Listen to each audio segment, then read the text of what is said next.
कि नाही कोनो रंग रहल चढ़त लाल रंग हो, देहिया भइल बा बिना डोर के पतंग हो, देहिया भइल बा बिना डोर के पतंग हो।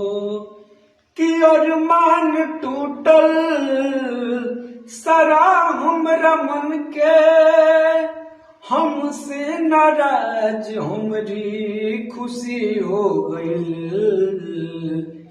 ई कैसन जिंदगी हो गइल, मौत से दोस्ती हो गइल। ई कैसन जिंदगी हो गइल, मौत से दोस्ती हो